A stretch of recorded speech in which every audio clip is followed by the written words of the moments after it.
എല്ലാവർക്കും പുതിയൊരു വീഡിയോയിലേക്ക് സ്വാഗതം.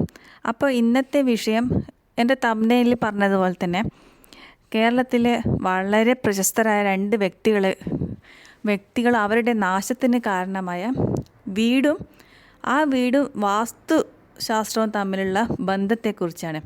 അപ്പം ഞാൻ മുന്നത്തെ വീഡിയോയിൽ നിങ്ങളോട് പറഞ്ഞിട്ടുണ്ട്, ഞാൻ ഈ വാസ്തുശാസ്ത്രത്തെക്കുറിച്ചായെങ്കിലും അല്ലെങ്കിൽ ജ്യോതിഷത്തെക്കുറിച്ച് ചെയ്യുന്ന വീഡിയോസ് എല്ലാം ആ ബുക്കിൽ പഠിച്ച കാര്യങ്ങൾ അതേപടി ഇവിടെ വന്ന് ഛർദ്ദിക്കുന്നതല്ല. എനിക്ക് അനുഭവത്തിലുള്ളതും പിന്നെ മറ്റുള്ളവർക്ക് അനുഭവത്തിൽ വന്ന് ഞാൻ കണ്ടിട്ടുള്ളതുമായിട്ടുള്ള കാര്യങ്ങൾ മാത്രമേ ഞാനിവിടെ പറയുന്നുള്ളൂ. അതെൻ്റെ വീഡിയോസ് കണ്ടു നോക്കി നിങ്ങൾക്കും അറിയാൻ കഴിയും. അല്ലാതെ അതിൽ പറഞ്ഞ കാര്യങ്ങൾ ഞാൻ ബൈഹാർട്ട് പഠിച്ച് വന്നിവിടെ ഛർദ്ദിക്കുന്നതല്ല. അപ്പോൾ ഞാൻ മുൻപേ പറഞ്ഞിട്ടുണ്ട്, ഞാൻ ഈ വാസ്തുശാസ്ത്രം പഠിക്കാനുള്ള മെയിൻ കാരണം ഞങ്ങൾ പുതുതായിട്ടൊരു വീട് വെച്ചിരുന്നു. അപ്പോൾ വീടിൻ്റെ പ്ലാൻ വരച്ചിട്ട് കേരളത്തിലെ 14 ജില്ലയിലുള്ള വാസ്തു വിദഗ്ധരോട് സംസാരിച്ചപ്പോൾ അവർക്കൊക്കെ 28 അഭിപ്രായങ്ങളാണ്. അപ്പോൾ അതുകൊണ്ട് തന്നെ ഞാൻ തന്നെ സ്വയം ഒന്ന് പഠിച്ചിട്ട് ഒരു തീരുമാനത്തിലെത്താമെന്ന് വിചാരിച്ചോ. അങ്ങനെയാണ് ഞാൻ ഈ വിഷയത്തിലേക്ക് ഇത് പഠിക്കാൻ വേണ്ടി വരുന്നത്. അപ്പോൾ ഇനിയിപ്പോൾ ഈ വിഷയത്തിലേക്ക് കിടക്കാം. ഞങ്ങൾ വീട് വെക്കുമ്പോൾ എന്നോട് ഹസ്ബൻഡ് പറഞ്ഞത്, നമുക്കൊരു വെറൈറ്റി ആയിട്ടൊന്ന് വെച്ചൂടെ, എപ്പോഴും കാണുന്ന ഈ റെക്റ്റാങ്കിൾ അല്ലെങ്കിൽ സ്ക്വയർ ഷേപ്പ് ഒന്ന് മാറ്റിപ്പിടിച്ച് നമുക്കൊരു റൗണ്ട് ഷേപ്പിൽ വീട് വെച്ചൂടെ എന്ന് ഹസ്ബൻഡ് എന്നോട് ഇങ്ങോട്ടൊരു സജഷൻ ചോദിച്ചു. അതൊരു വെറൈറ്റി. അപ്പോൾ എനിക്കും ഭയങ്കരമായിട്ട് അപ്പോഴെനിക്കും അതിനെക്കുറിച്ച് ഞാനും ആലോചിച്ചത്. നല്ലൊരു ഭംഗിയുണ്ടാവും, സിറ്റ് ഔട്ട് തൊട്ട് എല്ലാം നല്ല റൗണ്ട് ഷേപ്പിൽ ആയാൽ ഒരു പ്രത്യേക വെറൈറ്റി ആയിരിക്കും, കാണാൻ നല്ല ഭംഗി ഉണ്ടാവില്ല ഞാനും വിചാരിച്ചു. പക്ഷേ അത് ആലോചിച്ച് കൊണ്ടിരിക്കുമ്പോഴേ ഞാൻ വാസ്തുശാസ്ത്രം എൻ്റെ ഓർമ്മ വെച്ച് ശരിയാണെങ്കിൽ ഞാൻ കുറേ ബുക്ക് വായിച്ചിന്. ഈ മനുഷ്യാലയ ചന്ദ്രിക അതിൽ വായിച്ചതാണ് എൻ്റെ ഒരു ഓർമ്മ. അതിൽ പറഞ്ഞിട്ടുണ്ട്, ഈ വൃത്താകൃതിയുള്ള വീട് വാസയോഗ്യമല്ല, മാത്രമല്ല ഗൃഹനാഥന്മാർ അവിടെ വാഴില്ല. തലമുറകളായിട്ടാണെങ്കിലും അവിടെ ഗൃഹനാഥന്മാർ വാഴില്ല എന്ന് ഒരു പോയിൻ്റ് വായിച്ചതായിട്ട് എനിക്ക് ഓർമ്മ വന്നു.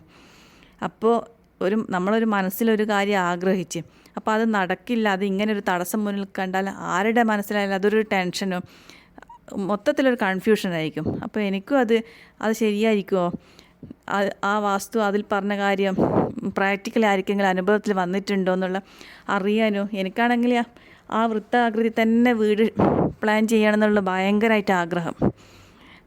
അപ്പോൾ അതിനെക്കുറിച്ച് ഞാൻ കൂടുതൽ അന്വേഷിക്കാൻ വേണ്ടി ഒരുങ്ങി. ഇക്കാര്യത്തെക്കുറിച്ച് അന്വേഷിക്കുമ്പോൾ തന്നെ എൻ്റെ മനസ്സിൽ ഓടിയ ഫസ്റ്റ് കാര്യം, ഞാൻ വടകര സ്വദേശിയാണ്. വടകര തലശ്ശേരി റൂട്ടിൽ ബസ് യാത്ര ചെയ്യുമ്പോൾ വിൻഡോ സീറ്റിന് അടുത്തിരിക്കുമ്പോൾ ഞാൻ എപ്പോഴൊരു വീട് കാണാറുണ്ട്. ഒരു കാട് പിടിച്ച് പ്രേതാലയം പോലെ ഒരു വീട്. എനിക്ക് ആ വീടിൻ്റെ ഷേപ്പാണ് ഓർമ്മ വന്നത്. ഫ്രണ്ട് സിറ്റ് ഔട്ടും സൈഡൊക്കെ ഈ റൗണ്ട് ഷേപ്പിലുള്ളൊരു വീട്.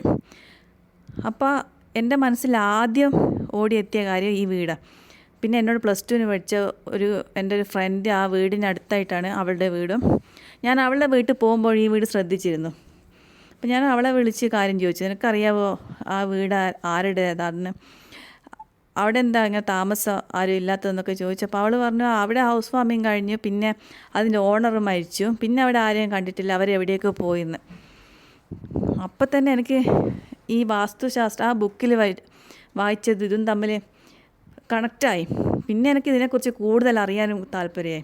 പിന്നെ ഞാൻ ആലോചിച്ച് എനിക്ക് കിട്ടിയത് നമ്മുടെ ഈ പ്രശസ്തനായ പുനത്തിൽ കുഞ്ഞബ്ദുള്ളയുടെ വടകര ഈ നഗരസഭ പാർക്കിന് തൊട്ടടുത്തായി ശ്രീനാരായണ ഇംഗ്ലീഷ് മീഡിയം സ്കൂളിന് ഓപ്പോസിറ്റായിട്ടുള്ള ഒരു പ്രത്യേകതരം സ്പെഷ്യൽ വീട്, ചെങ്കല്ലിൽ ഇഷ്ടികയിൽ പണിതിട്ടുള്ള ഒരു സ്പെഷ്യൽ ടൈപ്പ് ഒരു വീടാണ്. നിങ്ങൾക്ക് യൂട്യൂബിൽ അടിച്ച് നോക്കിയാൽ കാണാൻ കഴിയും. റൗണ്ട് ഷേപ്പിലുള്ള, ഇന്നതൊരു പ്രേതാലയം പോലെ അവിടെ കിടക്കുകയാണ്. ഇത് എൻ്റെ മനസ്സിൽ ഈ ഒരു കാര്യം ഓടിയെത്തിയപ്പം ഞാൻ അതിനെക്കുറിച്ച് സെർച്ച് ചെയ്ത് നോക്കി.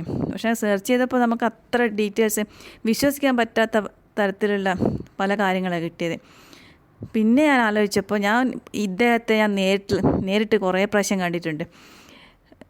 ഞാൻ ഡ്രോയിങ് പഠിച്ചത് ഈ വടകര വളരെ പ്രശസ്തനായ ഒരു അധ്യാപകൻ്റെ അടുത്താണ്.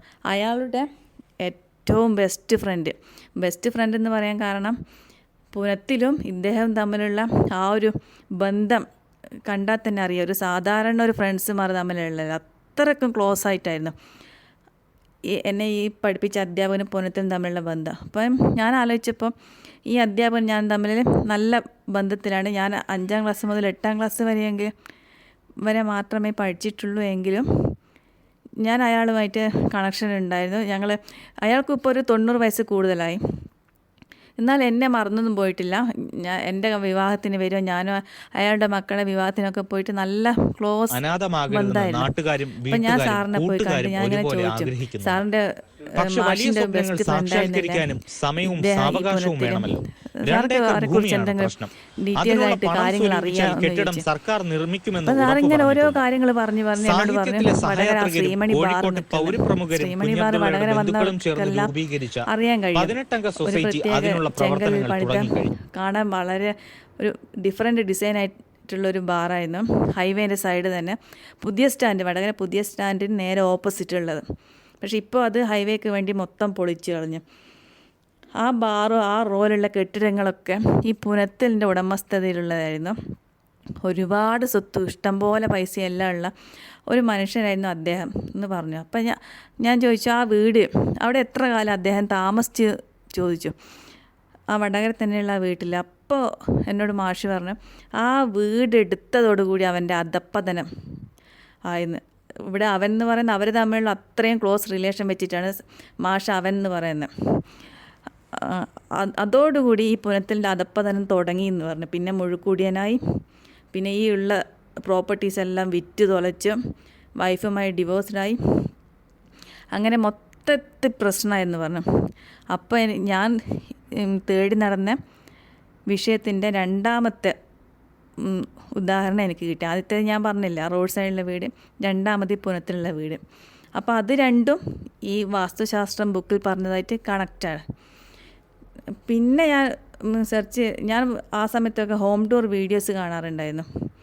അപ്പോഴെനിക്ക് ഓർമ്മ വന്നത് ഈ കപ്പൽ ജോയ്, കേരളത്തിലെ പ്രമുഖ വ്യവസായി കപ്പൽ ജോയിയുടെ വീടിൻ്റെ ഹോം ടൂർ, വീടെന്ന് പറഞ്ഞാൽ പോരാ, അത് കൊട്ടാരം. ആ കൊട്ടാരത്തിൻ്റെ ഹോം ടൂർ വീഡിയോ കണ്ടതായിട്ട് എനിക്ക് ഓർമ്മ വന്നു. ആ കൊട്ടാരം ഇരിക്കുന്നത് ഈ റൗണ്ട് ഷേപ്പിലാണ്.